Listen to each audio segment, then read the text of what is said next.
ওস্তাদ আগের বার হাফ ধরার জন্য কিন্তু আমার ছিড়াই পড়ছিলেন আমি কিন্তু হাফ দিকে ডরাইছিলাম ওহনো কিন্তু চাঁদের এতে বিষ করে তুই তো ডরাইবি হ্যাঁ হ্যাঁ হ্যাঁ ওই তোমরা কি সাপ ধরা হ্যাঁ আমার বাচ্চা সাপে কিলো কিলো কথা সাপের সোজা কথা কিলো কিলো করে ধরছে আমার বাড়িটার একবারে পাগলটা বানিয়ে আলাইছে এই যে কটার মধ্যে সাপের সোজা কথা পাগলটা বানিয়ে আলাইছে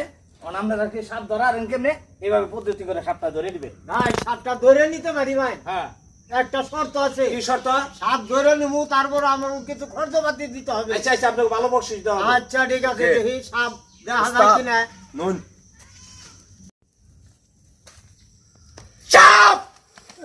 ভাই তোমরা কি সাপুরে হ্যাঁ আমরা তো ভন্ড সাপুরা ভন্ড সাপুরে দেখুন কিরম সাপটা ধরে ওই সাপ এটা বিন না দিয়ে ধরতে হবে রে না হলে ধরো না বড়া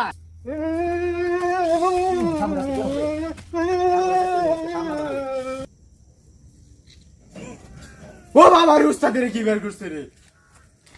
দেখছেন সাপ আমরা ধরতে পারি দেখলাম আমরা দৌড় দেন যে দেখেন দৌড় দেন ওই ভাই ভাই আসলে তো কালো উজা নামলা উজা রে ভাই ভাই তো বিশ্বাস হলো কালো উজা সাবাই বড় মারতে আর আসবে না আর আসবে না একটা তাবিজ দিতে হবে আচ্ছা তাবিজ দিমনি আপনি এটা সাপ নিয়ে যান ভাই নিয়ে যান, ডর করে নিয়ে যান, ডর নিয়ে করে সাপ নিয়ে যান আমার ডর করে ও বাবা গো ও বাবা ও বাবা ও বাবা গো